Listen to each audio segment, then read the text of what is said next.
I know you love earning travel rewards and cash back, and that's why you're going to love Rakuten. With Rakuten, you can earn cash back on everything you need to book your dream trip, hotels, flights, rental cars, experiences, and more, while still booking through your favorite travel sites. And don't worry, cash back can be earned on top of earning the credit card points and the hotel and airline loyalty points that matter most to you, depending on how you make your booking. Plus, with Rakuten, you can also earn cash back on groceries and other purchases like electronics, pet supplies, and more.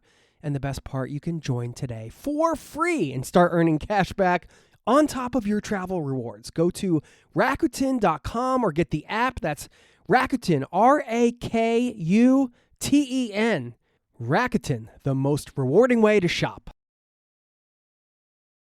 This episode is brought to you by TaxAct. Don't do your taxes alone. Join TaxAct's National Admin Night. Admin nights are social gatherings for getting through your to-do list. So get ready for a night of fun, finding deductions, and filing taxes with TaxAct, where you can file your federal and state return for just $49 through April 8. Let's get together and get them over with. Visit taxact.com/admin-night for details. The new LinkedIn Hiring Pro can't undo your last hire. The empty seat. Who was actually just that, an empty chair in your office because you couldn't find someone to fill it. So it just sat there costing you money with all its fancy ergonomic features. But LinkedIn Hiring Pro can make it easy to fill that seat with the right candidate, with nearly 60% of businesses finding someone to interview in the first week alone. Hire right the first time with LinkedIn Hiring Pro. Post a free job today at linkedin.com/quality. Today, one of my absolute favorite episodes, another one of those that took 8 months to record. Yes, 8 months. That's because we're doing some time traveling. You're going to get to hear from a single mother with 3 kids who sold her house, quit her job, and moved to Mexico. I talked to her before she left for her trip, after she'd gotten rid of all of her belongings and was about to make this big change. And then 8 months later, after she's already moved to Mexico, checked in with her to find out if some of her fears came true, how life is going down there, if it's really worth moving to become an expat, how she's adjusted on the fly to her new situation, what she's doing about income, how much it actually costs to live down in Mexico right now. She's got some great ideas around setting up a framework to do this with a family. And there are tons of tips along the way for anybody and everybody, whether you have a family or you're just an individual that's considering moving to another country at some point. How does that change you, submersing yourself in another culture and getting out of your own? Do you feel that calling? Is that something you've thought about before? Well, you're going to dig this episode. It's happening right now, my friend. So buckle up, because this is a fun one. Thanks for being here, and welcome to the Zero to Travel podcast, my friend.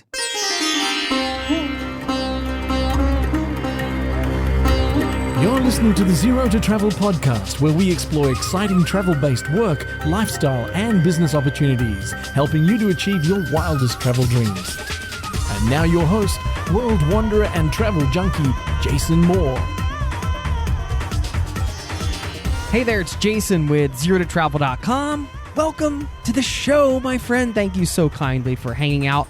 Letting me bring a little travel into your ears today. This is the show to help you travel the world on your terms to fill your life with as much travel as you desire, no matter what your situation or experience. No long intro here, because I kind of gave you the skinny going into this show, right? This is one of those unique shows that I record every once in a while, and only every once in a while, because they take so long to make, and I'm always so proud of them. And I really want to thank my new friend, Jenita, for taking the time to do this with me. She sent me an email a while back, and then we recorded 8+ months ago. We recorded a show when she was about to move to Mexico, as I mentioned at the top, and then 8 months later, we recorded again, and we packed it all into this one show just for you, so you can really see that transition to travel and what that can do to a person, and how did she overcome some of those obstacles? What were some of the mindset challenges going in? Just so many universal questions for anybody that's considering making a big leap, whether you're just going to travel around the world, whether you're going to travel around the world, say for a year, do some long-term travel, or move somewhere. you get to see the whole picture, one person's story, and she's just a wonderful person, had so much good advice along the way that I know you can take away from this show and apply to your situation in some way, shape, or form. So without further ado, we're going to get into it. Please enjoy, and I will see you on the other side, my friends.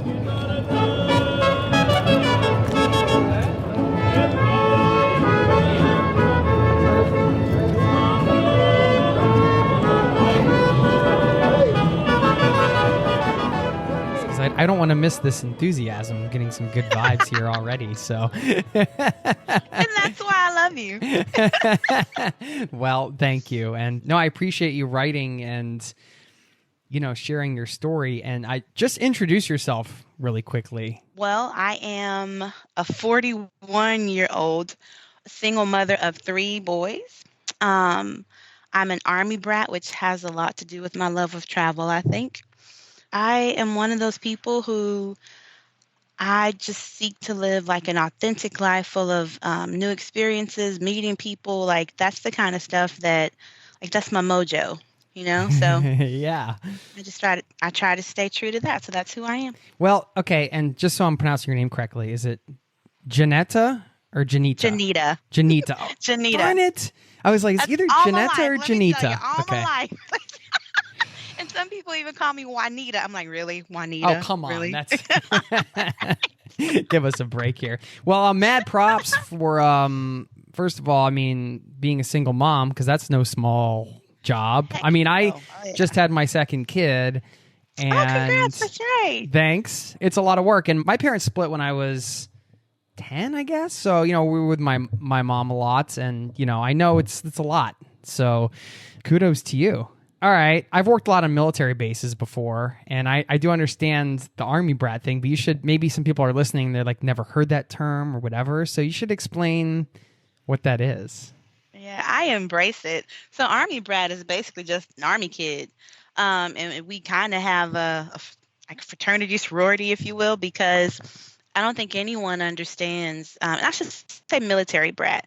You make friends, then you leave. You make friends, then you leave. You get because used you're to only a place. stationed for one of your parents was in the military, so you're only there for a couple of years. Is that how it works? Yeah. So my mom actually was in the military. She was a single mother. My mom's my Shira. My dad was killed when I was like 14 months old. So my mom was basically a teenage widow because she had me when she was 17, but they were married. They lived in Chicago, and so she was a teenage widow. But my mother made the decision. It was always her dream, actually, to join the Marines. But because she had 2 dependents, I think the Marines, there's a limit or whatnot. And so she went into the Army instead. Because she did that, though, so many lives were changed. Like my grandmother lived in Hawaii for 20 years, basically because my mom was stationed there and she moved there and she just stayed and she raised my cousins there. So now my cousin Cameron is married to a local, a Hawaiian, and they have 5 kids. You know what I mean? And like he's basically Hawaiian. My uncle is there. My cousin went to college there. Another cousin moved there, found her husband there. And so now she's a military wife, has 2 kids. They've lived in Italy. My other cousin joined the military, all because of one decision. Because of one person, like so many different lives were changed. So my mom's my Shira. Yeah, no, that's so true. Yeah, when you trace it back like that and you can think, oh, wow. Yeah, sometimes, you could trace it back to this one thing and say, look at all of the things that have come out of that just from that one move. Who knows? Right. Who knows where your journey and your kid's journey is going to get traced back to now? Because this move that you're doing right now could be like one of those. Well, in a way, it's almost impossible for it not to be, right? Because anytime you make a choice, you're giving something else up, but you're also embracing a new path. I just stole that word from you because you were saying you embraced the Army brat or the military brat lifestyle. And I've heard both takes on that. Like, I don't know if that's a choice or if it's just like a mental thing, but I've talked to people who have done that where they've moved around and they just didn't like it and they associate that with having a bad childhood, or it wasn't like a fun thing for them or a positive thing for them. And I've talked to other people that are on the other end of the spectrum. They're super positive. They're like, oh, well, that taught me like how to meet new people and make connections quickly. When you say you embraced that because that was your childhood, right? You were moving every 2 years for your whole childhood? I would say maybe every 3 to 4, although between the end of 6th grade and the end of 9th grade, I went to 5 different schools. So that was probably the most at any one time. But I personally, I think, one, it made me more empathetic with people. I find that I tend to make sure people feel like they belong, or feel like even when it's not my party, I'm one of those who like tries to make sure, okay, hey, make sure everyone's like feeling engaged, having a good time, which made me great in human resources. And then I find that I'm more adaptable, because as an art, like when you're moving, like things are not going to be the way that they were at the last place. And so you have to learn to adapt. And adapt, improvise, overcome, another military thing. But you really have to do that. And I find that that's helped me in life. Because like in an organization at work, things change. Oh, hell, it changed. Let's roll with it. Whereas other people, we used to do and we did this.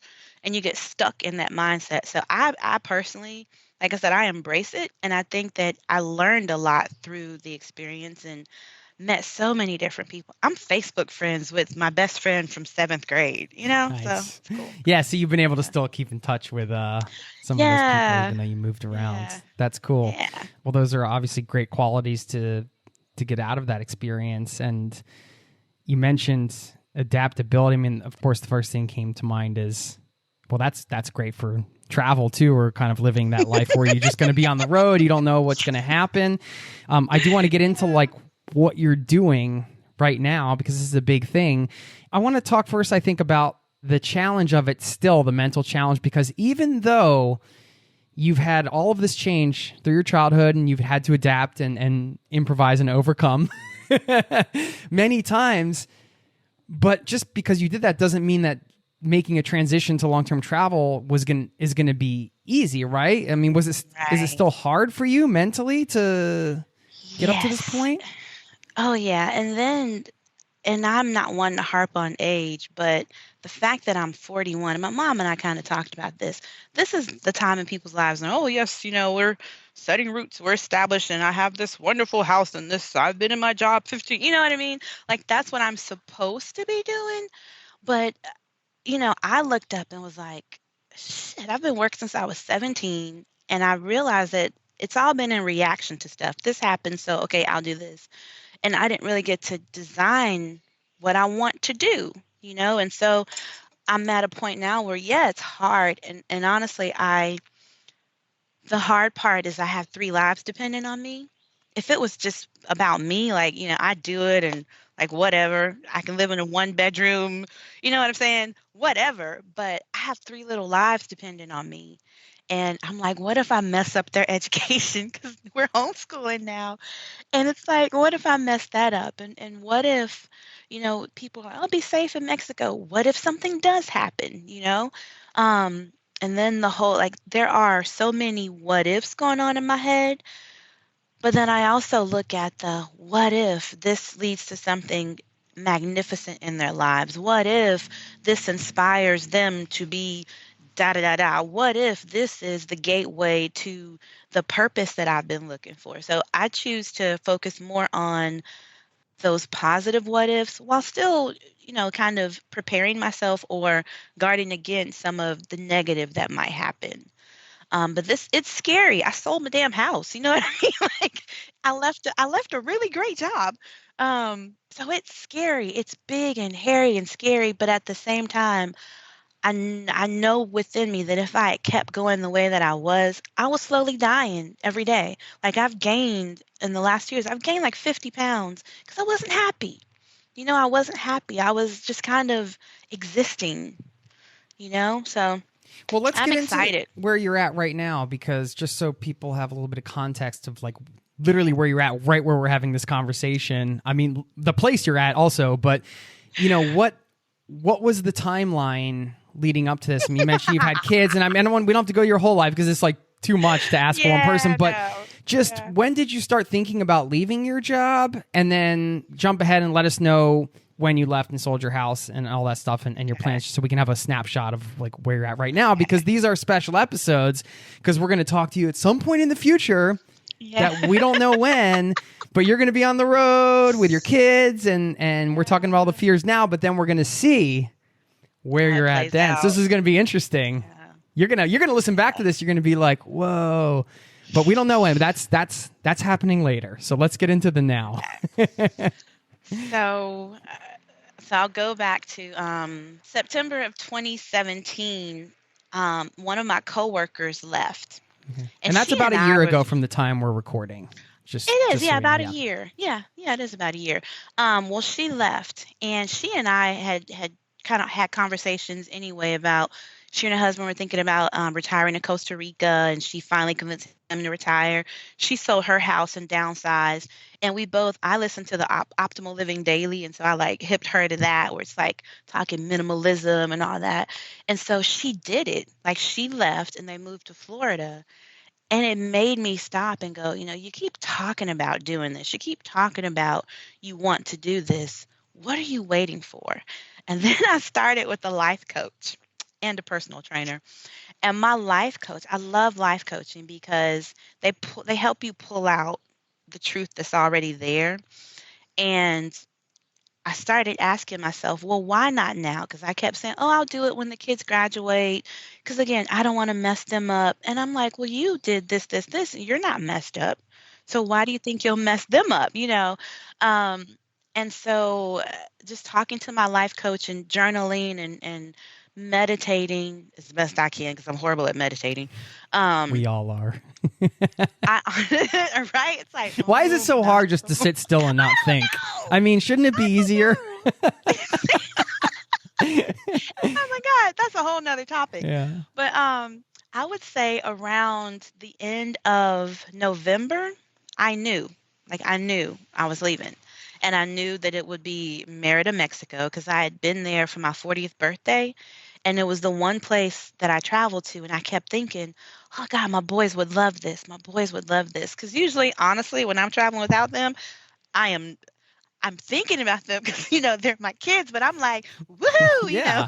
You need a break. Like, yeah, you're taking some me time then, right? I mean, that's totally understandable. So this was like the one time I was like, oh my gosh, like they would love this because it's such a cute little place. And like they closed the street down and did bike rides. So anyway, I would say probably in November, I knew in our life coaching group, I declared it. Like I declared, I'm moving to Mexico. I'm doing it. And so then it became, I'm the type of person, once I make a decision, it's all about execution. It's like, okay, bam, bam, bam, bam, bam. And so I didn't initially tell my mom or my grandmother or a lot of people because at that point, it's like a new baby. You don't want everybody kissing on your baby, because they might give them germs and infect it.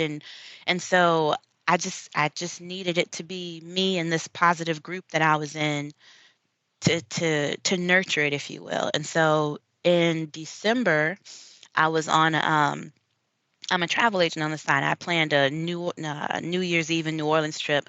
And so I shared with my cousin my plan. And she was all excited for me, and she's all about it. And finally, I would say in March, because I'm, the whole time I'm doing research and I'm making a plan. And in March, I took my grandmother with me and the boys to the Smoky Mountains, and I broke the news to her. And I told my mom, like I tried to FaceTime my mom so I could tell her about the same time. So I told her, I think either right after I told my granny or right before, because these are the two women that I'm the most concerned about. My granny's 87, and they're in Nashville. I'm the only family member. They both took it so much better than I thought they would. Because I had this big, like, oh my God, my granny's going to have like a breakdown and, what I mean? Right. And my mom's going to call me stupid and, but my mom has been so supportive. And like, that's where I am now at my mom's house. She's been so supportive. My granny, although she's sad about us leaving, she was so supportive. And so, I almost wish I had told him earlier, because in my mind, like, oh, they're going to freak out. So anyway, so I told them, and then after I told them, I gave notice at my job. So and that was in April. Then it gets really real, right? I mean, it's already real, but oh, honey, you know what? You make a plan, and life will kick it in the kneecaps. Let me tell you about that. So my last day at my job was April 20th. And that was 2018. About 4 months ago from the time of this recording. We're recording Yes. this right now. It's August 22nd, 2018, just to give everybody the timeline. So that was April 20th, and I planned it out so that I would have, this paycheck, and got my fitness bonus. And I had a trip to South Africa planned. And so I'm like, dude, I'm not going to worry about PTO and all that. I'm just leaving, So in my mind, I had a great time planned. And the market in Nashville is hot right now because everybody's moving there. So I'm like, my friends, they sold their house in like a week, 2 days. Of course, it didn't work out that way. Of course, it took 2 months to sell my house. That's been sort of the thing that's holding up a little bit. Exactly. And then I didn't get as much as I wanted for it. And so, then the other fear of, do I have enough comes up. I'm still moving forward. So it didn't work out perfectly, but I'm committed now. I'm still moving forward. We'll get back to the interview in just a moment. I know you love earning travel rewards and cash back, and that's why you're going to love Rakuten. With Rakuten, you can earn cash back on everything you need to book your dream trip, hotels, flights, rental cars, experiences, and more, while still booking through your favorite travel sites. And don't worry, cash back can be earned on top of earning the credit card points and the hotel and airline loyalty points that matter most to you, depending on how you make your booking. Plus, with Rakuten, you can also earn cash back on groceries and other purchases like electronics, pet supplies, and more. And the best part, you can join today for free and start earning cash back on top of your travel rewards. Go to Rakuten.com or get the app. That's Rakuten, Rakuten. Rakuten, the most rewarding way to shop. Start your day with Quaker Protein Instant Oatmeal. The instant oatmeal ready to help you tackle whatever your day brings, like wrangling your toddler into their car seat. That was fun. Coaching your 6th graders soccer team. Go girls! And carrying all the groceries in one trip. Whew. Try Quaker Protein Instant Oatmeal, granola, and bars. Great taste and a good source of protein. Quaker, bring out the good. Now, back to the show. I have gotten the chills multiple times during this conversation because I am so inspired by what you've done, and which is, I knew it would be inspiring because of your email and what you said, and that's why I was so excited to talk to you.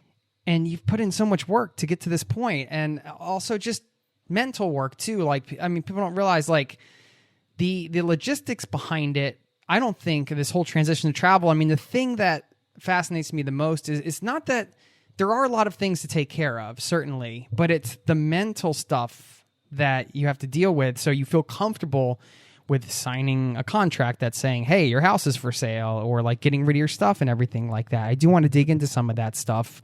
I just want to pull a couple things that you said because I think they could be helpful for other people. Like, even though your granny and your mom were super supportive, people listening, they might not, they're probably like, yeah, they might not know how people are going to react. So I really like the idea of, hey, you had this supportive group and that you kind of made it public to them and just stayed within that little bubble of support for a little while until you kind of got some more confidence and strength around it, it sounds like.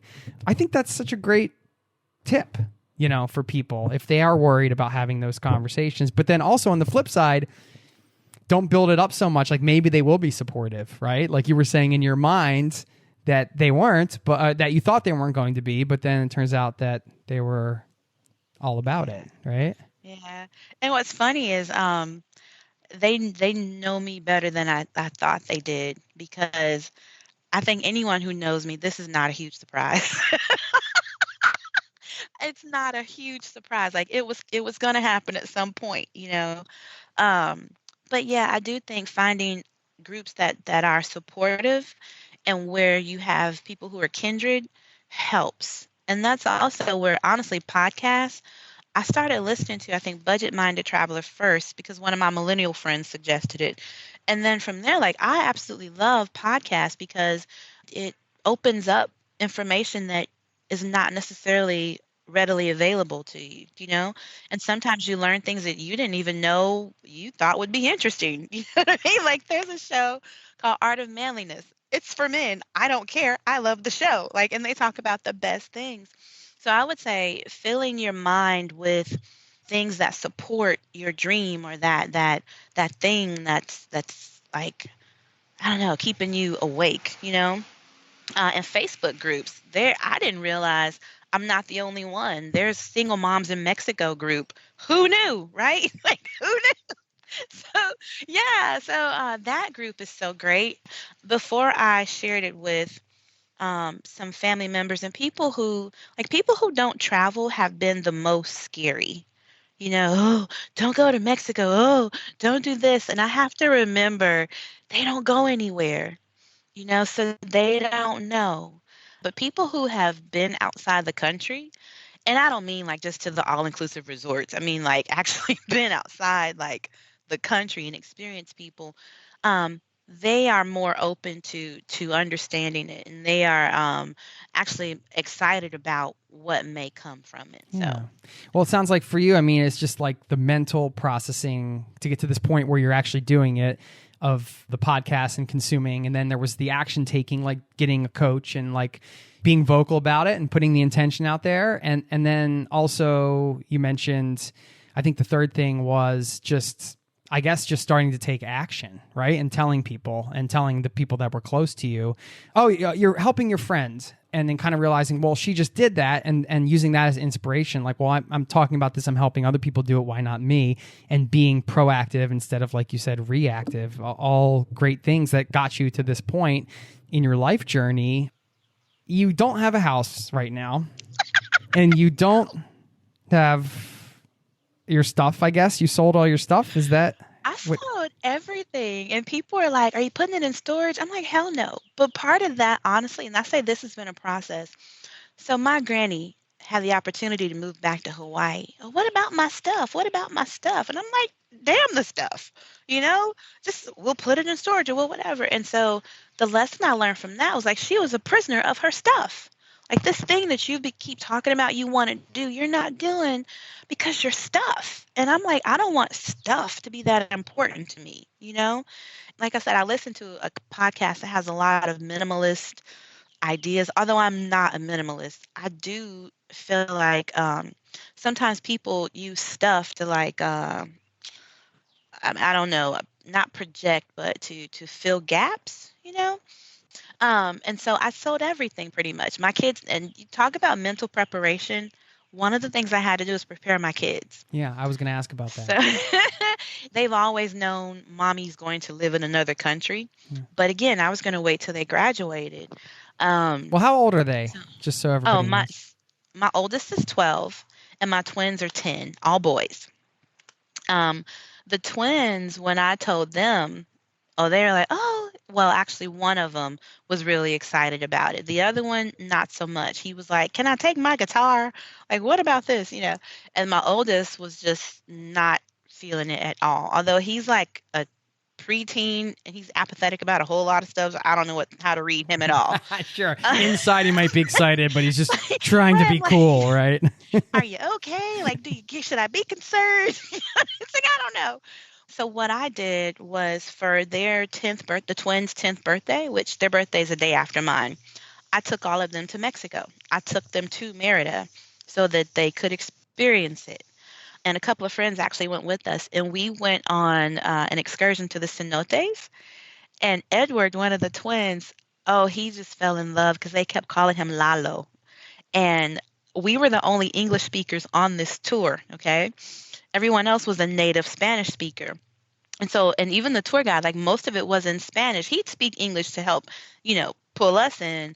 But this lady Blanca, she lives in D.C., but she would talk to me in Spanish to help me kind of mentally like speak, you know what I mean? Like pull it out of me. And I'm like, ah. So then she talked in English. But anyway, they did such a great job of like taking care of my kids. Like even though I was on this excursion, just me and my 3 boys, this one lady and her father, they were like, oh, don't worry about it. We have them. So my 2 of them were able to go like bike ride down the path. because these people like watched out for them, and I stayed on the horse cart with Edward, and then he didn't want to go into the last two cenotes, so he stayed with Mimo, the tour guide. Oh, no worries, Lalo. So I fell in love with the people, and so did my kids. And we were out at the park, and I mean, I don't know, it was so warm and welcoming, and it gave them a better view of it. We even toured a school while we were there, so they could,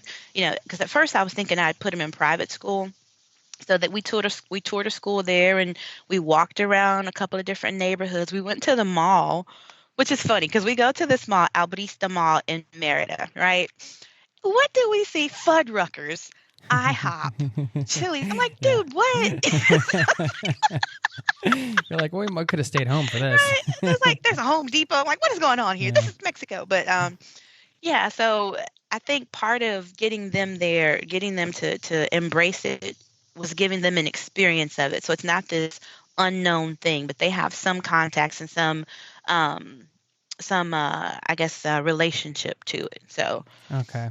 Yeah, and you said just from your email, and I'm not sure if this is still the plan, but that you were going to be around Mexico for around 6 months, and then going to places like Belize, Dominican Republic, Jamaica, and then kind of staying like 30 to 90 days in each place, and home and world schooling along the way. So when you first talked to the kids, did you present it like, hey, this is what we're doing, so I know it's going to take time to get used to, or was it an open negotiation kind of thing?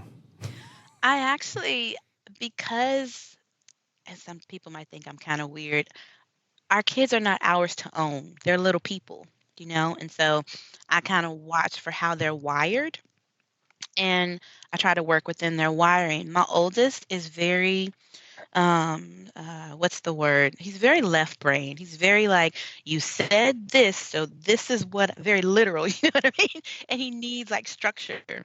And so I know this is like way out of his comfort zone. And so I told him, I said, if you don't want to go, it's okay. I'll see about maybe if you want to stay with grandma or talk to your dad, mommy's going, me and your brothers. And I know that may sound harsh to some people, but it's almost like that put your oxygen mask on first thing. Like, I know that I was dying. I know I have to do this for me. Like, I have to do this. But I don't want me doing this for me to be a detriment to him. And so I offered that up, and he decided, no, he wants to stay with us. He's willing to do this. It's also, So he's like taking ownership of the decision. Yeah. So it's not something mommy forced you to do. And that was open to all of them. It's not something I'm forcing you to do. And I've even committed to them that we're doing this for a year. And at the end of the year, we'll sit down and we'll assess how it's going, whether we want to keep doing it or not. Even the homeschooling thing, I told them, so this is what we're going to try. If it doesn't work, if you feel like, you're not, because he's like, really doesn't think I'm smart enough to teach him math. It's like, okay. Again, this like, give mom some credit, guys. Come on. He's kind of right. Okay. He's kind of right, but I can't tell him that. Well, that's why they have these online courses, right? In case you get into stalking, you'd be like, here we go. Just follow this. Yes. Khan Academy is awesome, by the way, for parents. Like, which one? Khan Academy is good. Khan Academy. Khan Academy. Khan. Okay. So I can go take like 5th grade math. So that's... Is that a resource for homeschooling, Khan Academy? Oh, it's a resource for anyone, really. Okay, there's adult learning stuff on there as well, but I do use it to as like they have a grammar section on there, so I've let him use that to kind of stay up on his grammar and as a refresher. So it is great for filling in the gaps. It's not a complete curriculum, but it is a good resource to use, and it'll as a parent, it'll give you a report of how long your kid has been on there, what they've learned or what they've looked at while they're on there. So it's actually a pretty good resource, and it's free, so it's really good. Oh yeah, so we after a year, we'll assess like how it's going and determine if we put down roots or if we keep traveling. Now, I already know in my mind, in my heart, that I want to keep traveling. I'm getting my TFL certification because I really want to go teach in like Bahrain or Dubai. I didn't want to go that far this first time because that would be a huge jump for them and for me. But like in the back of my mind, that's kind of my next step. But I will be true to what I'm saying to them and we'll assess it after a year and see where it goes. I've kind of voiced that already, and the twins are like, "Oh yeah, because we want to see the tallest building," and then so they already are like, they're already excited about it. But we'll see what happens. Yeah. What an adventure. And have they been in the same school their whole lives? No, so I lived in Nashville for 16 years, which is the longest I've lived anywhere in my whole life. And I actually moved there sight unseen. It's hilarious. But they've always lived in Nashville, but my oldest went to three different schools. And then my youngest, they just went to two different schools because we moved. Because when we bought a house, we moved to a new neighborhood. So they know what it's like to have to make new friends because of our most recent move. And the twins, they meet no strangers. Them, I'm not even worried about. Like I know that they'll be okay as far as making friends. My oldest is a loner by nature anyway. Um, so I don't know how this might go for him. We'll see. He even at like in Nashville, he didn't make like any lasting friendships. So I just hope, I'm like, should I do something about that? Like, what do I do? I mean, I don't know. Right. I'm just kind of Well, letting him be himself. Yeah, I think that's the best thing. And I think whether somebody's like planning something like you're doing with a spouse or with kids and a family, which is a big reason why I want to talk to you, because there's some extra layers here with families and kids and stuff. But either way, it sounds like you've really like found a way to just kind of use your intuition and like kind of feel that space out between each individual kid and kind of try to create some kind of container that's still going to be comfortable for them, which is nice. All right, so you were doing HR, you mentioned, right? So that was that At one point in life, yeah. Okay, yeah. Well, what job did you leave? What were you doing? It's so funny. I was an asset manager for a portfolio of military hotels. So the company I worked for, I don't know if you remember years ago, the Army privatized their lodging program. And so my company won that contract. And so I say we, like I'm still there. We renovated and built new hotels on Army bases. And so my job was pretty much to oversee the operations there were 40. And at some points I had all 40. At other points I had like half that, like 22 locations. So part of my job was really cool because I got to travel and I would actually stay in boutique hotels. I love boutique hotels. And so when I became a travel agent, it was really awesome because I could stay in this hotel on the company dime, but review it and like take video for my travel business, which I guess they can't do anything to me now. But yeah, so I actually enjoyed it. I started there as a receptionist because I lost my job in HR. And so I started the company as a temp, working as a receptionist, and they ended up hiring me on. So I took a big cut just doing that, but it was really a great company. And so over the 8 years I was there, I was promoted like 3 or 4 times. But that last position, it was a great position, like it was a great promotion, but what it ended up being, other than like the times I got to travel, was a bunch of reporting that didn't mean anything to anyone. So yeah, it started losing its kind of... Yeah. You've been there for a while, so it was a stable job. It was a good job. You even liked a good bit of it. You've had a good run there, but which sometimes can make it even harder to leave, of course. I mean, it's easy to leave a job you totally hate, but I mean, when you get that dissatisfaction and you look ahead and you're somebody who knows in your heart you want to travel, it's really tempting to like do what you're doing and just take off. I wanted to get into a lot of some of the fears you're feeling right now because we're going to talk to you in the future. And by the way, there's no guarantee that you're going to be happy either. I think you will be, but we're not going to edit this and make it sound like, oh, okay, well, everything's, I mean, you're just going to tell us the reality of what it is, some months from now. But since we're talking to you right now, you mentioned a lot of the fears, of course, the education of your kids, and is it going to, mess them up, using your words and all that stuff, and how you kind of been thinking about those. But what are some of the other things that you're nervous about and scared about? Looking unwise. And I know like you shouldn't care what other people think, but I don't have $30,000 saved up. Like I listened to, I think it was Nick and someone you had on. He's, oh yeah, we had $30,000. I'm like, dude, I don't have $30,000. Maybe I should have been smarter about this. Like, that's one of my fears, is maybe I am not doing this in a very smart way. Financially, And you so, mean? yeah, Yeah. financially. And so I'm like, okay, so what do I need to do? And that's part of why, like, my travel business is established. And I'm like, okay, so I need to figure out how to make this generate a little bit more income. I became certified as a life coach. It's like, okay, so I need to work on generating more income here, because those are the two ways to generate income that really are like authentic to me. And then the practicality comes in, like, okay, so what if you don't have clients? You know what I mean? It's like, so then I'm like, okay, so I can teach English online, and there's a bunch of companies that do that. The TEFL certification, okay, I can do that. And so I'm trying to balance the what authentically is me, ways to generate income, and also the let's be practical, you just need to make some money, ways to generate income. Because that's probably, to be honest with you, that is my biggest fear, is making sure that I can provide for my family. And I will tell you, Workaway is another source. There's a ranch that reached out to me. We could live there 6 months, a ranch in San Antonio. We could actually, they want me to come there and teach.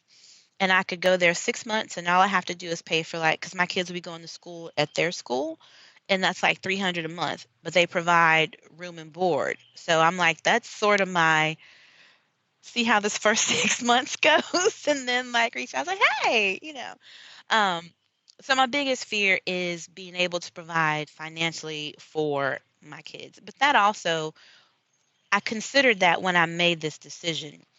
Coming up to leaving my job, I had a good job doing stuff that really didn't require a lot of brain work. Seriously. Like, I was bored. And it's like, okay, so if I leave there and do the work that I'm actually passionate about, it's basically half of what the income that I could make doing this boring job, right? And so my thing was, okay, so how can I do work that I love but still live a quality of life that works for me? And that's how leaving the country became the answer, because I can live on the income generated from my travel business in another country. I can't really do it here in the United States. And so that was part of what went into this decision. Yeah, because you're saying, oh, you're gonna making half as much, but then if it's half as expensive, then you're not really Exactly. taking a step.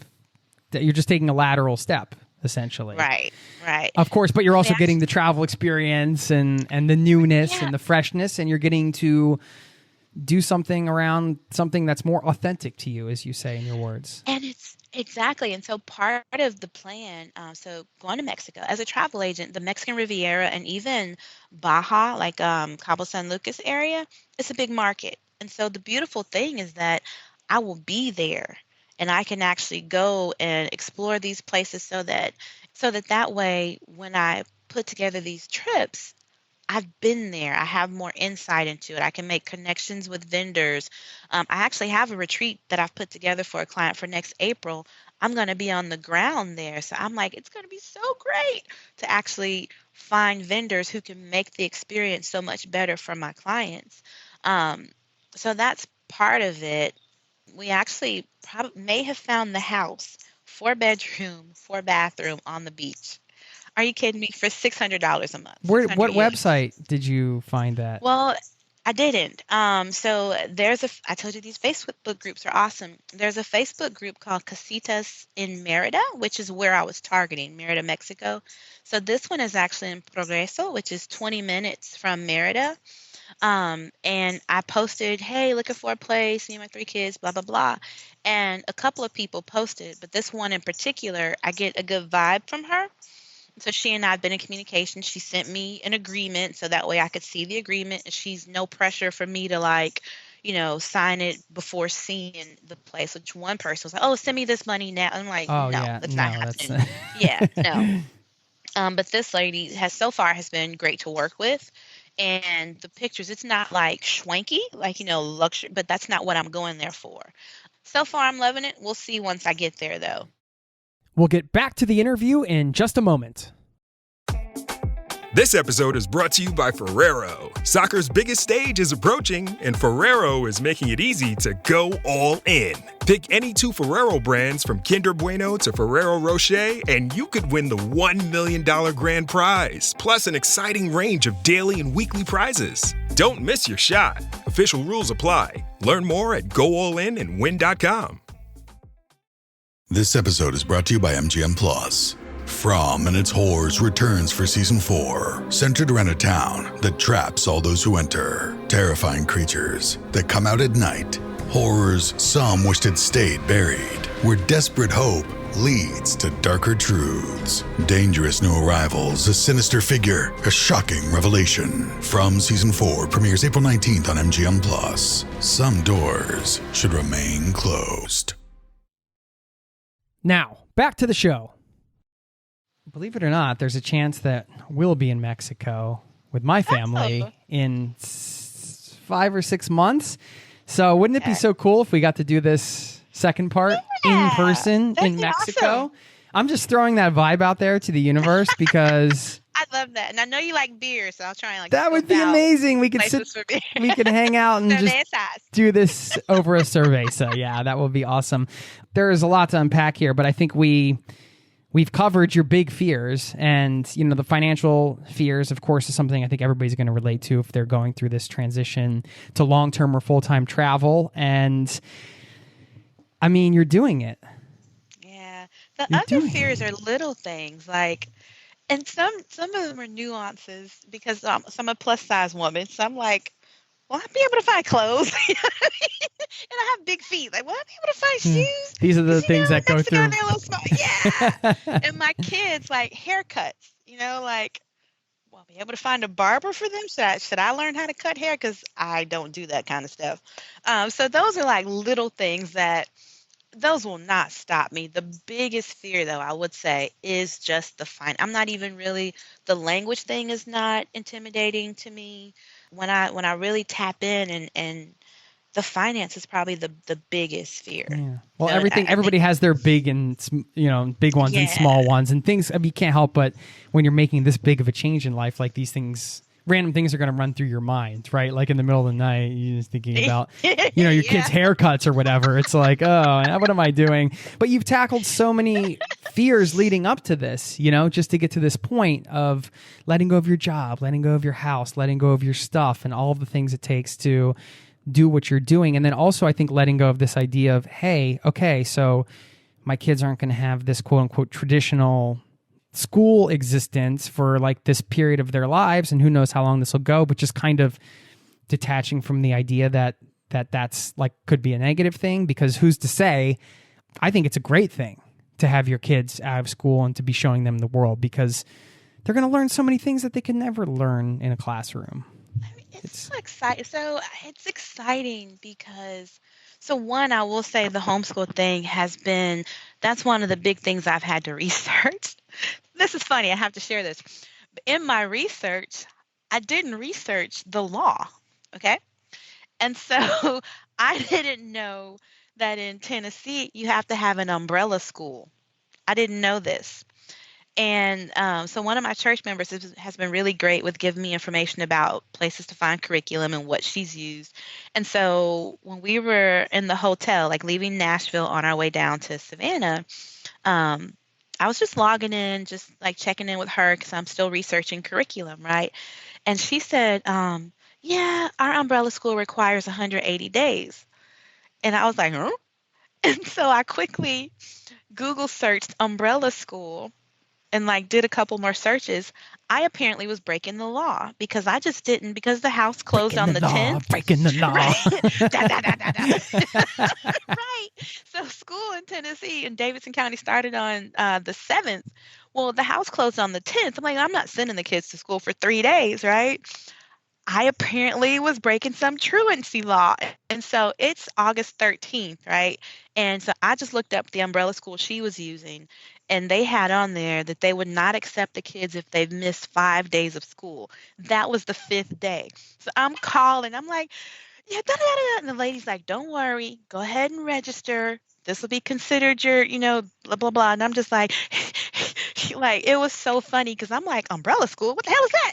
Yeah, never even knew that. That's good to be aware of. Yeah, it's So yes. who would think that's a whole other debate. We don't need to get into the laws of the land when it comes to education and everything. But do you want to share some resources that have been helpful, like the big ones that have been the most helpful for you? And then we'll just share some of those.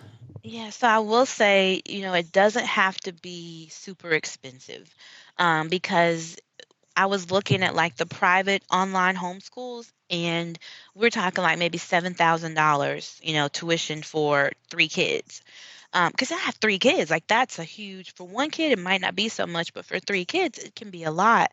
And so by talking to people who they're in Nashville who already homeschooled, they like Easy Peasy is a free online, like it is free. It's all in one homeschool, or you can do like a couple of topics. And the thing to remember is that you are not required, at least in Tennessee, they don't require any particular curriculum. So you really could just get like a history textbook from like Amazon or something and teach your kids history using that textbook. There's a resource called Moby Max. My mom is a teacher, so she's told me all this stuff. But Moby Max actually has math, science, English, and so it helps with any educational gaps. But they also have a state requirements kind of assessment test. So you can have your kids take that test to see where they have gaps and where you might need to augment their education. And that's like maybe $49 a year just for a subscription to that. So that's been a great resource. Easy Peasy, it's a good place to start. I didn't use Easy Peasy. I decided on, I'm kind of a nerd, so I decided on Essentials in Writing for their language arts, because I think reading and writing are like, to me, 2 very important things. Math is important, but let's be real. To live your everyday life, you pretty much just need 5th grade math. How do you calculate that % off? How do you calculate this discount? Is he, giving me a good deal on this car? But like, so Essentials in Writing, which is also great because it's independent. It's video. I don't have to actually teach it. It's a video lesson, and it's, bam. And then teaching textbooks I chose from math because, again, it's online, it's independent. Because my goal was not to be their like actual teacher for everything. I want to be the resource for them, and I help them manage getting the work done and help fill in the gaps for the learning. But I didn't want to be responsible for the actual, I guess, instruction of everything. Okay, so, gotcha. Yeah. That's all great stuff. Thank you. And I just want to say congratulations for everything you've done, and the fact that you're being proactive and you're going for this thing that has been, it sounds like something in your heart that you've wanted to do for a while, and now you're just like, hey, I'm not going to wait anymore. I'm not going to wait till this sort of quote unquote perfect time in life, my kids graduate and everything. I'm just going to do this now. And you're an inspiration, and I'm so excited. I'm so glad that you reached out, and we're going to do some time traveling here. And we're going to talk to you in some amount of months down the road after you've been out there on the road for a while. And we're going to get into that, and we're going to hear if your fears were unfounded, how you're doing with all the financial stuff, how the kids are doing, and everything like that. I'm really excited for that conversation too. So thank you so much, Jenita, and looking forward to connecting with you, hopefully in person. That'd be awesome. Thanks for sharing your story. Much. Yeah, and just being so transparent with everything. And we'll be chatting with you soon. All right. All right.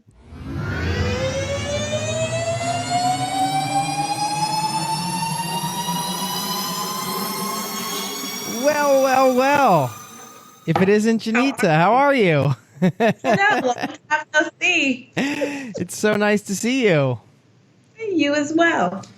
I talked to you a little over 8 months ago, and during the interview, you also said you quit your job April 20th of last year, and that was now over a year ago. So you quit your job over a year ago, just over a year ago, and we recorded for the first time over 8 months ago, and you weren't even in Mexico yet. I'm not even sure if you're still in Mexico. Who knows where you are right now? Okay, you're in Mexico. So holy crap, we got a lot to talk about, because I have a whole list here of things that we discussed before.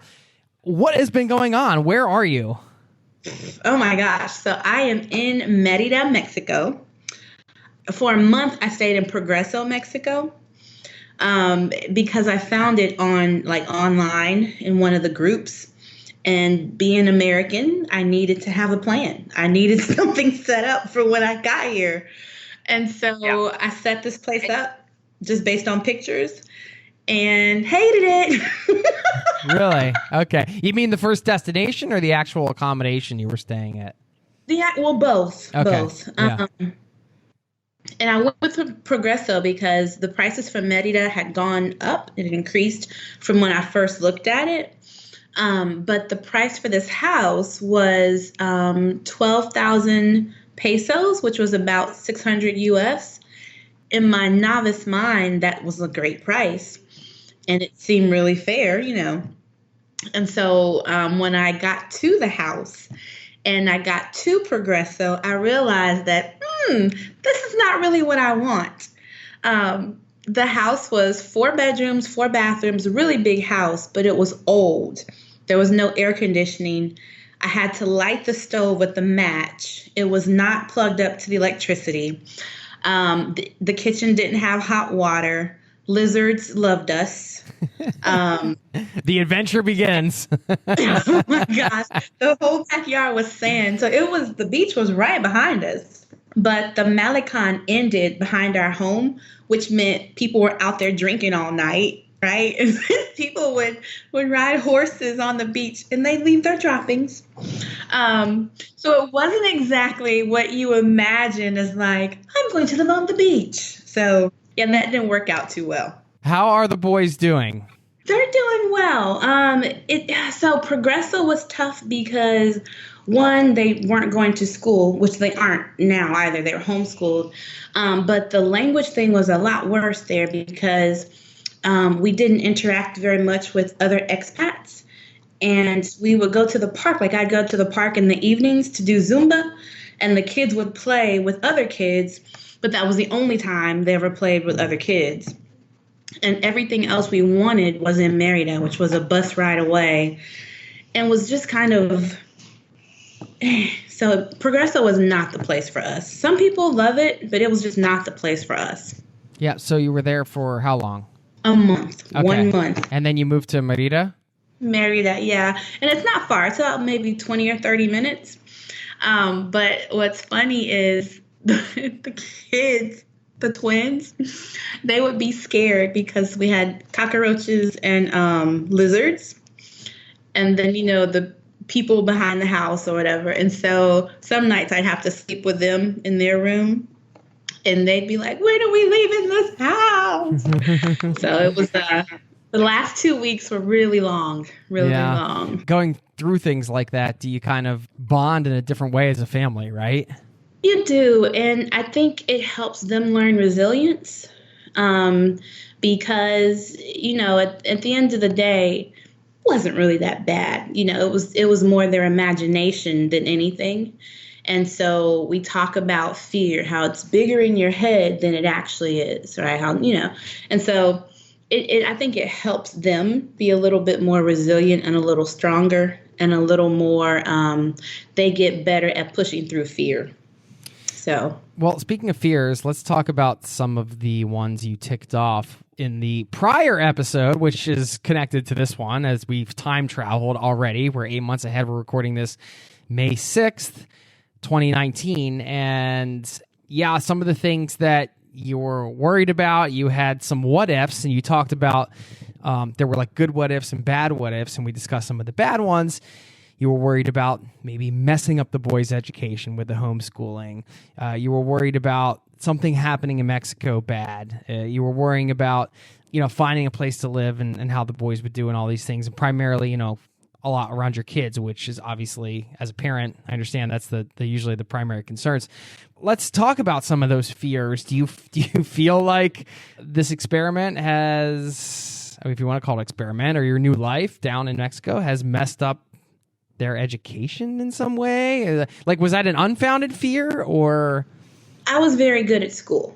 And so for me, school, and their dad is Nigerian, which if you know any Nigerians, you have to get your education, so school is a big deal. And so to take them out of conventional school, it was scary. But what I have since found, because I read this book, Outwitting the Devil, which gives you a whole different perspective about conventional education.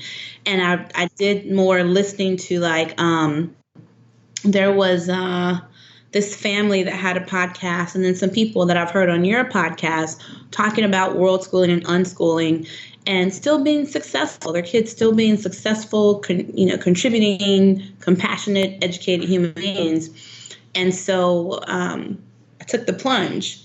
And it's been a progression of me loosening up some of the trying to make it just like school, And so I find that I do this weird combination of homeschool, world schooling, and a teensy-weensy bit of unschooling because it gives them some freedom to chase down what's interesting to them. It allows me to, like one of my kids, he just is not your conventional thinker. He's very creative and he has a very short attention span. And so one of the things I had him do, for example, was research the life cycle, like the first 8 weeks for kittens, because our cat had 5 kittens. And so he did it. He made a PowerPoint and it had cute little pictures and it had like what to expect this week. And so that was something that was important to him. My other son, he wanted to deep dive into black holes and wormholes, which I still don't understand, and he gave a presentation. So what I tend to do is less tests and quizzes and more tell me about what you learned, right? We went to Belize and we did an excursion of the lagoon, the 7-color lagoon. And so they each had to tell a fun fact that they learned and also explain about the lagoon. And I have them do that using PowerPoint or using, whatever creative means they want, or writing about it as opposed to giving tests and quizzes. Because think about the real world, that's what you do, right? You present information. So, yeah, this is a totally different way of living for you guys, too. I mean, not just the homeschooling, unschooling, world schooling, hybrid, or whatever you have going on there, but also the fact that you're all together most of the day, too, right? I mean, usually kids go to school, they come back. How has that been? So I'm having to learn or relearn self-care and decompression time. And so that's been an issue. But thankfully, they're older, and so I don't have to be with them every moment. And the way houses are made here in Mexico, I feel safe when I go off for an hour or two to the cafe and they're here working. So it's worked out pretty well. And then we have, there's some programs where they're in the program and I get to have a couple of hours to myself. So other than that, though, it's great because I think I get to learn their little personalities a bit more. And I feel like we are more of a unit, if that makes any sense. Yeah. So, I mean, that's a pretty big deal, I would say, as a family. Coming off a 2.5-month-long trip with my family, I can kind of at least get a peek into what that's like to be together all the time. I mean, my kids are younger, so we're together a lot, but my daughter goes to daycare, so that was totally eliminated. And it was just, yeah, you just kind of form more of that unit. I think it's a beautiful thing. On the safety tip, obviously that was a big concern for you, leaving the country, moving to a new country, and being in Mexico with your family. Has there been any issues? What's the situation there? It's mostly a non-factor. I mean, as a parent, you practice safety precautions anyway, no matter where you are. I would say that we feel safer here in Merida than we did when we were in Progreso. Some of that has to do with how the house is made, and some of that has to do with Merida just is safer. We haven't had any incidents. We feel like there are times we'll walk from one of our little hangouts here, like 11 o'clock at night, or walk from the movie theater, and we're perfectly fine. so we haven't had any issues at all. And I don't feel unsafe here at all. So you sold your house, you got rid of all your stuff, you didn't put it in storage. We talked about that in the last section of this. And how do you feel about those decisions now? I wish I'd kept more clothes. Well, that's funny. That was one of your concerns because you said you weren't sure if you were going to be able to get clothes down there. Has it been a hard time? And then, so it's funny, the first month I lost a little weight because in Progresso I had to cook and we walked everywhere. And when I moved here to Merida, there's Uber Eats and Rappi, which delivers groceries and food. And then with the way that I work, I don't really feel like cooking, and it's cheaper sometimes just to eat out. So I've gained a little weight, which does not help because when I went to the mall, the first time I had sort of a nervous breakdown. Because I'm walking through Sears, and I'm looking for the plus section, which, it's not in English. And I'm looking and I go round in circles. And I finally just stand there and go, I'm in the land of little people. And I know they looked at me like I was crazy.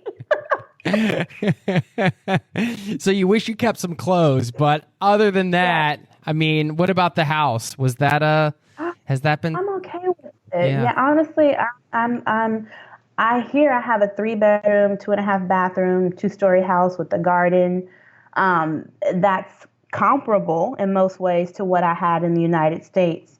Only I don't have to worry too much about the maintenance and upkeep. That's the landlord's problem. Where we are, I don't need a car. We walk to everything, or we take the bus, or we Uber. I love that. Totally different change of life, right? Like daily life. Yeah. Oh, yeah. Mm-hmm. And I've become a hammock lover. I love ending my day in my hammock on my back patio, and the wind blows in my garden. It has these vines on the wall and these yellow flowers, and then I have the orange flowers in the flower bed. And it's just like the wind blowing and rustling the flowers, and I'm lying in my hammock looking at the stars, and I absolutely love my life. I love it. So I have no regrets about stuff other than I wish I had more clothes. Now, is this like a month-to-month situation, or are you still treating this as a year-long kind of experiment thing, or do you feel like you're settling in more? Because things obviously change, which is why we're having this chat now. I'm just curious where you're at with all that. So the first 7 months. The first 7 months was really me asking myself, okay, what am I doing? Do I want to do this? What the hell does this mean?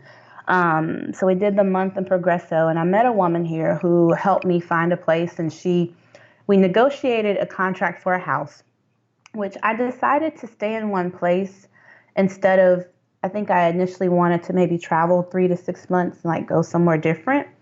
What I realized is that like one of my sons, I think he might have Asperger's. I've never had him tested, but he gets very agitated when things are too different, right? And so having some stability works for him.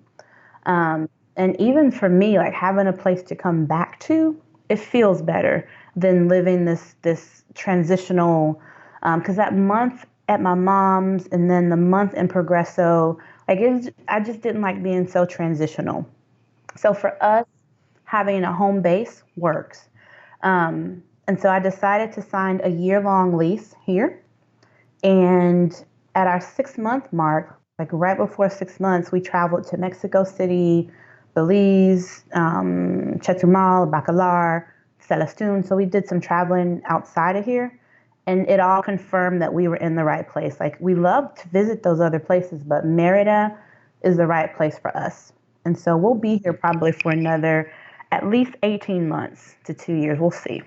Okay, wow. And the boys are on board with this because I know you mentioned kind of checking in with them and seeing how they were responding and kind of having those open conversations. Have you had to have any heavy conversations with them? Oh, yeah. At one point, they were frustrated about not having friends and about not being with other kids. And so one of them now is in soccer. My eldest was in Taekwondo for a couple of months, but he didn't really like it. So But we also, there's a homeschool co-op that we're a part of. We go every Friday. And then there's an art class at a language school here. And so they go every Tuesday. And then my teen got involved with the teen meetup, some of the expat kids, because it's hard being a teenager in this life, is what I've discovered. The younger kids, it's almost okay, but the teenagers, it's tough. So he's a part of that teen meetup. And those things have helped tremendously. We have a meetup today at the arcade at 4:00. So this is part of the expat community. Is that right? Some of these things, or is this local meetup stuff too? So I am all about making sure they also have local kids. And so the soccer is so here in Mexico, you have deportivos, and it's the sports center. And so the soccer and taekwondo are all at the Deportivo. So my son is the only English speaker on the team, which he's still, and I feel outside, like when the parents are all there, because I'm still learning Spanish. And so I'll say, caminado, and just, ask little like one word question. But it's good, it's good. And then the art class is at a language school. And so there are local children and expat children. So they get to use both.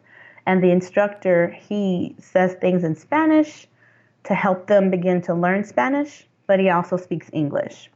The homeschool co-op, it's a mix of local children, so Mexican kids, and some expat kids, as well as like one child is from Hungary. He speaks 3 or 4 languages, so it's like, so they have I feel like it's a good mix of kids, not just expat children, but also Mexican kids. So what kind of advice would you give to people that are considering something like this? I guess from a research perspective, because it seems like a lot of the things you've been able to accomplish in terms of like getting them into sports and kind of making adjustments on the fly and finding the communities and all that type of stuff, you can only research so much, right? A lot of it's kind of boots on the ground stuff. So did you find that a lot of the research you put in on the front end paid off, or did it all kind of just change anyway? So you had to just figure it out once you arrived? Like, what kind of advice would you give around that? Like, how much research should people do before they move to another country, or say move to Mexico or something, versus just kind of like getting certain ducks in a row and just kind of figuring out when you're there? I would say the first thing and the main thing is to visit the place you think you want to move to. I loved Merida. I knew that. So that part I knew, and I brought my kids so they could get their own experience. And so that part I knew for sure, right? And from there, it was pretty much, I found a local person here who was able to, she took me on a tour of the different neighborhoods, because the only thing that I knew from here was one neighborhood called Garcia Jimenez and Centro, which is the tourist area. And so she took me on a neighborhood tour, and what I was looking for, so I would say the next piece of advice is to know how you live, because living in a place and visiting a place are 2 very different things. You're not there to be entertained 24/7, right? And so you have to think about, and what I thought about was, I want my kids to be able to ride bikes. I want them to go outside to play. I want parks nearby. I want restaurants and grocery stores nearby. And so when we looked at homes, that's what I was looking for, not all the entertainment stuff. And so I would say, know how you live, how you actually live. Don't be impressed by the, all the tourists, the restaurants, no, because those are overpriced anyway. So, and then the last thing I would say is be open, because what you think you want in the beginning can change, right? And what you think you like about a place might be completely different once you soak in it a little bit. So be open to the differences, be open to how it changes you. Because there are times when I have to shake off the American, like, okay, what's my expectation here? So those are probably the main things I would say, visit the place first, know how you live, and then be open. I think that's 3 incredibly important points and great advice. All right, from a financial standpoint, because this is the next big thing, how is that going? I mean, you were working on getting your business off the ground, but it seems that you cut your expenses down just by being in Mexico where it's more affordable. Can you talk about where you're at with all of that? So income is still, I think if you're not a retired expat or if you don't have like loads of money, income will always be a concern. And so far, I've been able to live off the commission that I make from my travel business. And I started teaching English online in January. Plus, I get child support from their dad. So those 3 things, that's how I make income. I am working towards refining my business, and I'm also working towards researching things like affiliate marketing. Do I want to pursue the coaching thing? Because I'm a certified life coach. And so it's looking at, okay, what are some other ways that I can earn income that'll give me more bang for the hours I put in? Because I don't want to work more than 20 hours a week. That part of it, I'm telling you, I don't want to work more than 20 hours a week because I didn't come here to work 50 hours a week. So that's what I've been very conscious of. And when I feel myself working way too much, step back, we might go to the beach for the day. I go hang with friends just to kind of get myself out of rat race mode and back into joy life mode, if that makes any sense whatsoever. But yeah, so budget-wise, so I pay 8,000 pesos, which is about, depending on the value of the dollar, which you learn to track when you're an expat. You're always like, what's the dollar value today? Tell me about it. Oh my gosh. At one point, it was 20.34 pesos per dollar. And it was like, woohoo, I'm going shopping. So my rent is about anywhere from $415, I think, to like maybe $450 a month. And again, that's for a 3-bedroom, 2.5 bathroom, 2-story with a garden and they like a garage kind of carport thing. I don't know what they call it. Colchon, I think. And for lights, they bill you every 2 months here. So for electric, I pay, the highest it's been is 1,400 pesos. But the last 2 bills were under 500 pesos. So under $25 for 2 months of electric service. Wow. For 4 people. Yeah. And for water, I pay about 100 pesos every 2 months. That's like $10, $10, depending on the value of the dollar. For gas, which heats the water and my stove, I pay for my tank. It costs maybe 400 pesos to fill it in the last 2 months. So again, $25 for the gas. I have a housekeeper who comes once a week. She's like $16 a day or 300 pesos. I have a gardener who comes twice a month. I have laundry service, which I love. I send the laundry to them and they bring it back clean, folded, and wonderful. And that cost me, I've not paid more than 250 pesos for our laundry. So it's like, what, $12 maybe, if that, depending on the value of the dollar. So I love it. Absolutely love it. So my total budget for just living expenses is maybe half of what my old mortgage was. Clearly, the ability to cut your expenses in that way and also even add some, I guess you would call them perks into your life that you didn't have before. You didn't have somebody coming and picking up your laundry and dropping it off and a housekeeper and this thing. It definitely changed your quality of life. Is there anything that you miss about being in the United States? Yeah, so Mexico is very much a cash-based society. Mm-hmm. And so I miss being able to just use my debit card everywhere. So you need cash. And I'm like, it feels like every time I have cash, I spend it all. So then I need cash. I don't have any. So I would say that's one thing. And it's not a bad thing. It's not that I would change it. It's more I need to adjust better. I don't, honestly, there's There isn't anything that I miss that much. Good sushi. Good sushi. It's probably the biggest thing. So yeah, good sushi I miss, and Thai food. All right. Yes. Yeah. I get the longings for certain foods as well. You should have seen how I went crazy when I went back to the States recently. I mean, all the things that I don't get to have, my favorite places, I just stuffed my face full. But I mean, that's a pretty short list, considering, I mean, it's not the big things that one might think. Do you have a car down there, or you do not have a car, right? I don't have a car. Now, I will tell you, so from my kids' perspective, they miss friends. So they miss that part of school, but they don't miss school, So they miss having like the friend, and I say them, the twins do. My eldest, he's a loner anyway. And so he loves homeschool and he's fine with it. I have to make him go be around people sometimes. But yeah, that's the one thing they miss. And then my other son said he misses chicken and waffles. So yeah. Nice. Well, what about the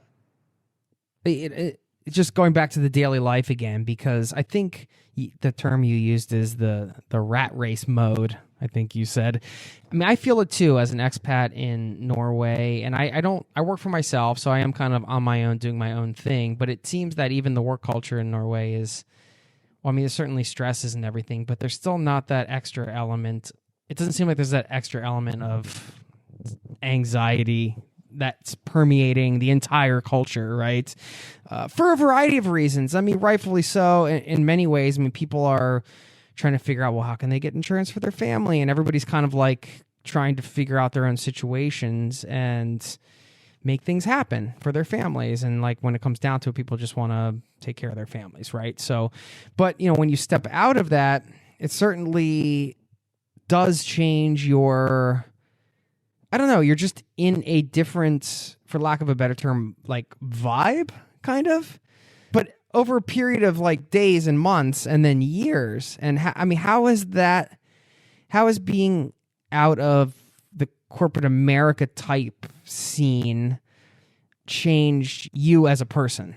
So what I didn't realize was how much my experience with my previous manager affected my self-assurance, I guess, about my work, because he was a micromanager, and I didn't realize that it had gotten to me. And so I was starting to like second guess everything I was doing, And so coming out of that and realizing that your work is your work, like no one is micromanaging you, no one is, it's your work in the marketplace or your clients, that's who will tell you whether or not what you're doing is of value, if it's good, right? So that was kind of shifting my mindset from someone's like, I guess, overseeing or managing what you're doing. I hope I'm explaining that right. The second thing is but when you're in corporate America, you become very, I guess it's the same vein. Someone else is evaluating you, and you have to do the semi-annual performance reviews.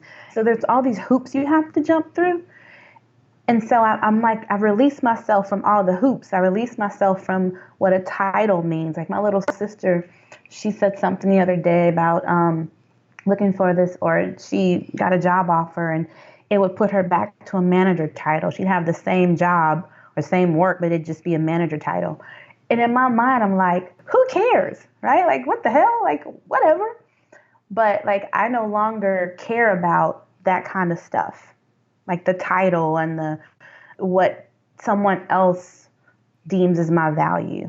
And I will say the anxiety thing, though. So I was actually working this morning, and I had this idea, and I'm getting it together, and there was like this anxiousness, right?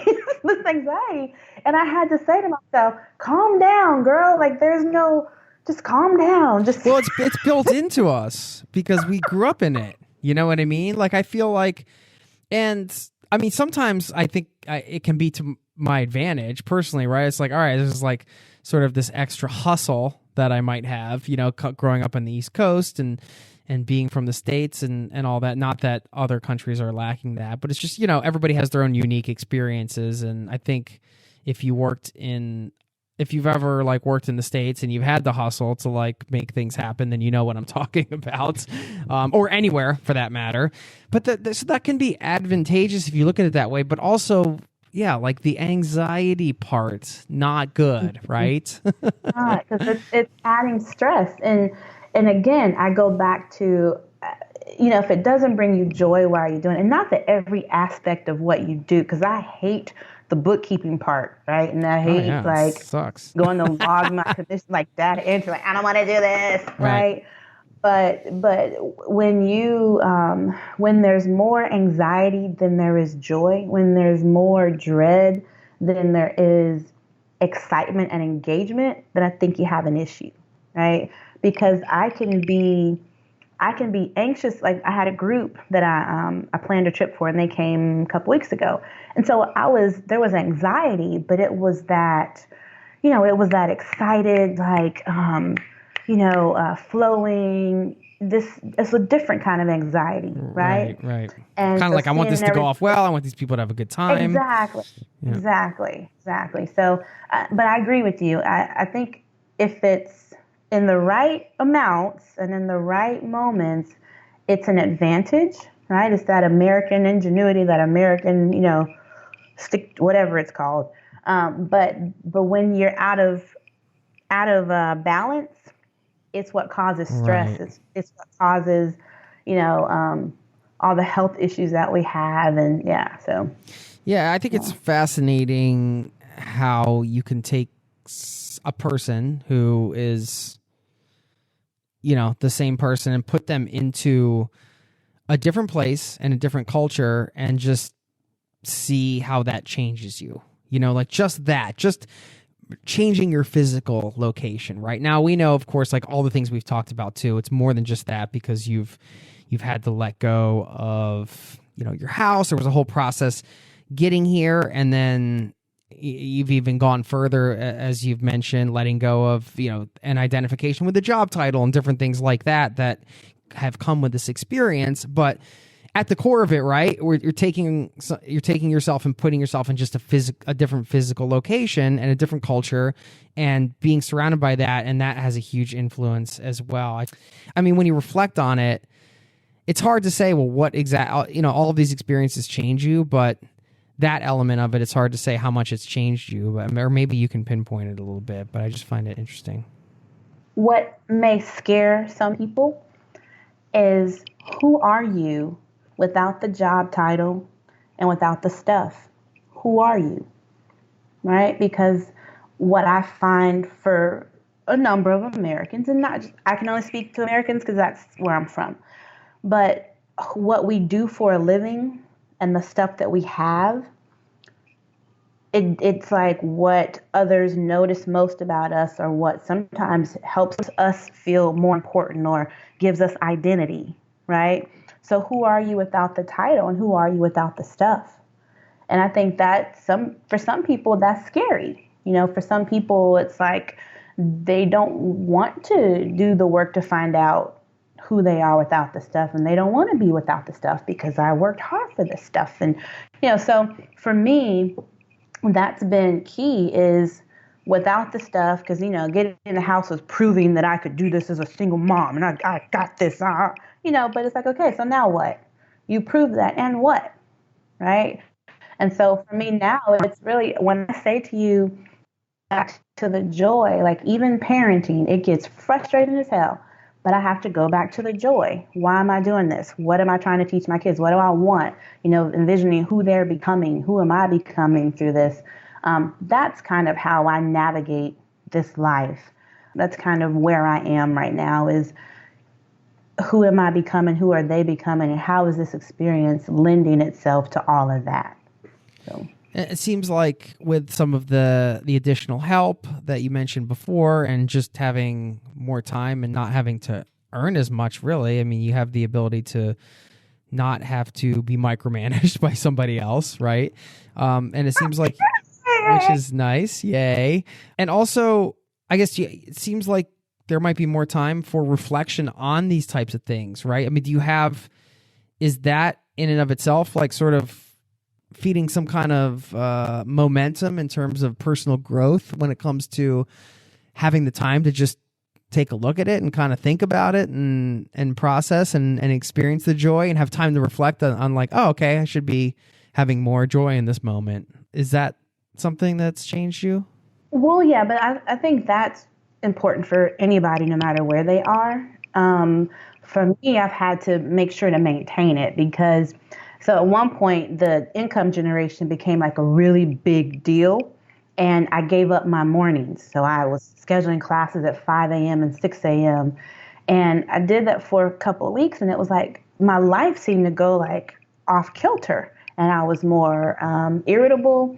And so I had to have a meeting with myself and realize that my mornings are really important to me. And so from 5 till about 7 a.m., I master my morning. I say my gratitude, I go get my coffee. I may go exercise, still working on the consistency of that. I go out on my rooftop terrace and I do some stretching and breathing and, my fake form of Tai Chi mixed with yoga, mixed with just stretching, and I may write in my journal. So all that, those 2 hours are really me getting myself ready to enter this day, right? And thinking it like just kind of tapping in to see what's on the surface for me, like what's the big deal. And today, actually, it was about, the joy of my family because I was starting to get really frustrated with the whole parenting and I had to tap back into part of why I did this was to enjoy them. I get joy from my kids when I'm not frustrated about the responsibility, right? So I think no matter where you are, no matter who you are, it's important to have that reflection, whether you do it in the morning, whether you do it at lunchtime, whether you do it at the end of the day, but you to really be, I guess, intentional about your life, you should reflect. You should reflect and, is this a good decision? Did I do this well? Maybe I should do this differently. Why did I do this in that moment? Right? It's important for everybody. Thinking back to before you got on the plane to Mexico and you got there, it's now, because we did do some serious time traveling today. Yeah. Did the expectations that you had, did it match up to the reality of the situation, and in what ways didn't it? So I expected that my coaching business would just like take off like that. And I expected that financially things would go differently. They didn't go the way that I'd hoped, but I'm still okay. And so I had to kind of adjust there. And then what you think is reasonable on paper, like once you begin like living in a place, you begin to realize that it's different, right? And I'll just say, like, I think a lot of expats come here to Mexico and they have a much higher budget than they really need. And so honestly, for me, my living expenses are lower than what I anticipated previously. So, and then as far as other stuff, honestly, I don't know that I had any huge expectations. The lesson I learned when I came to visit here in 2017 was to go into it with no expectations and just be open to whatever it was going to be. And honestly, even listening to like your show and how people that go into a situation and come out like completely different, I knew not to have too many expectations about what this was going to be. So that part. It's a great approach, right? Like, it's not always easy to do, I think, as travelers or just an individual moving to another country. I mean, you're going to get ideas on what it's going to be like. So trying to fight that off and understand, okay, this is just my mind sort of conjuring what this may be. But I mean, that goes with anything, right? You have a big speech at work or something and you try to visualize it and then it doesn't go that way and it's like, oh no. So it's like this delicate balance for all humans, right? To kind of manage expectations or totally detach from them, ideally, would be the other end of the spectrum versus, I don't know. I think managing is more realistic. I think managing expectations is more realistic than like completely detaching from them. I will say that it's actually, like I said, I didn't have any major expectations other than I thought I'd be, fluent in Spanish by now, but I'm not. So, yeah. That didn't out. Well, don't get down on yourself. It's not easy to learn a language. Trust me. I know. I'm better, but I am nowhere near fluent. And I have not prioritized it to the point where I'm willing to go pay for a class yet. I thought about it, but I'm like, I'll get it. But I will say one of the surprising things for me has been the relationships that I've built here. I am absolutely blown away with the friends that I've made here, and I am so thankful. Day one, I met this woman named Barbara, and she's a lawyer here, so she helped me get out of the contract that I had in that house in Progresso, and she helped me find my new house. And then I met, there's Merida Coffee Club. Facebook groups, by the way, are awesome when you're moving to a place. They're awesome to ask questions and whatnot. But there's this group, Merida Coffee Club, and I met this couple who, he's Mexican, she's American, but they're married and moved here from Oklahoma City. So, and then I met Cassie and Nate, who Cassie and Nate. And then I've met so many great people. And in one of the groups, this guy the other night posted that his birthday was coming up and was asking, are there any events? And if not, he'd just have champagne at home by himself. And so I was like, well, hey, if you want, I'll meet you somewhere and have a birthday drink, which sounds really crazy. Like you really, safety, caveat, don't do that. But then like all these other people like, sure, we'll meet up. So 10 strangers came out to celebrate the birthday of another stranger, right?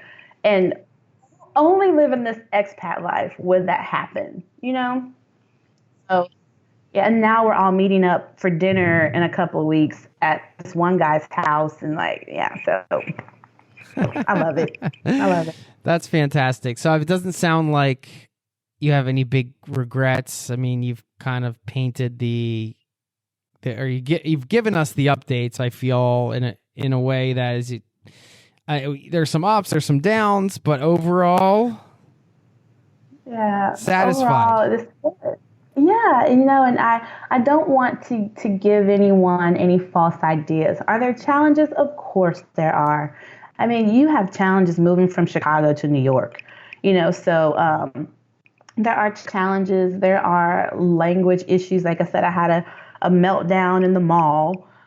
There's some days when my brain does not want to figure stuff out, and I'm like, can you just do this? So you have those moments, but all in all, I have no regrets. I am hopeful about what's to come. I look forward to, building a life here in Merida for a span of time. But I also know that I'm open to travel other places. Because there's still parts of Mexico that I would love to see and maybe even live in other parts of Mexico. But I just think for us right now, this is the perfect place for our level of comfort and adventure. And for where we are as a family right now. So I have no regrets. And it's wonderful to kind of just be aware of that. And also, I love that you just did this and then you got into it. And like you said, you're figuring stuff out as you go. But also now it sounds like this always happens when you get that first thing, right? Now it's like, okay, now there's sort of this open road where you're saying, all right, we're going to be here for maybe 18 months, maybe 2 years. We don't know. But then we're kind of open to a lot of different things. And I think gets really exciting looking into the future. Not that you have to right now. It sounds like you guys are really content, but just so many things open up when you kind of realize, hey, this is something I can do. I can just move to Mexico with my family and like homeschool my kids. And this is totally different than what you did before. Completely different life. Yeah. And you find out things that you find out once you do it. it's kind of like when you're going to the gym, the hardest part is putting on the shoes and leaving. And it's kind of the same with this life. Once you get here, you realize that it is sustainable, right? And that there are resources and there are options depending on how you want to live. Like, I actually just found out that Tennessee has a cyber school. And so I can enroll my kids in cyber school, and they're in the state, school system. I didn't know that before I left home. So you find out things that you as you do it, you find out things that make it much easier to continue. So awesome. And one more time, we'll mention your website if you'd like to give people a link. Now's the time. Sure. www.lawaltravel.com, and I'm on IG as Lawal Travel. And if they want my personal, I think I just changed it. It's like JLawal_ATW on IG. So awesome. I so appreciate you checking in with us. And can you send me some pics that we can post up so we can see you guys down in Mexico? Sure, I'll do that. Would love to see that and post them up with the show notes.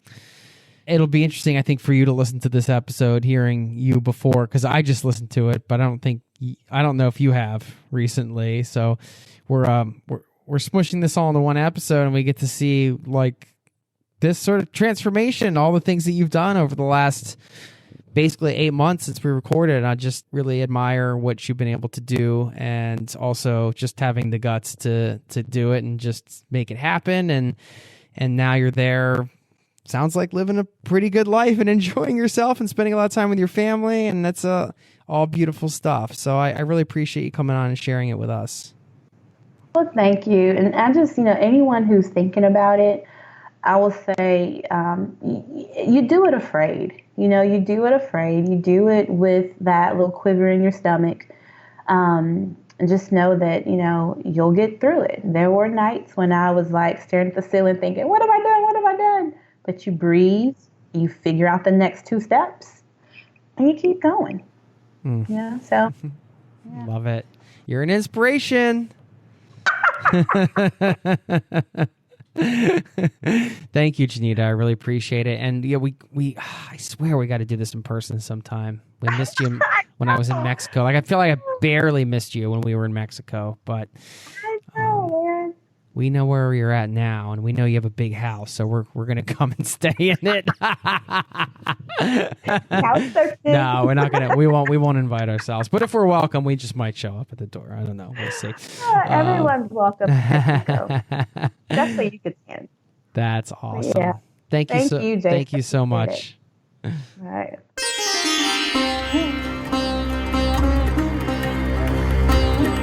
There you have it. Another Transition to Travel episode in the books. I love making these. I love these long-term projects. They're unique. And if you have a story that you think you might want to share, say you're in the beginning stages of making a big change that's going to incorporate more travel into your life, and you want to put it out there. You want to help some other people in the Zero to Travel listening community and share your story. Just hit me up, jason@zerototravel.com.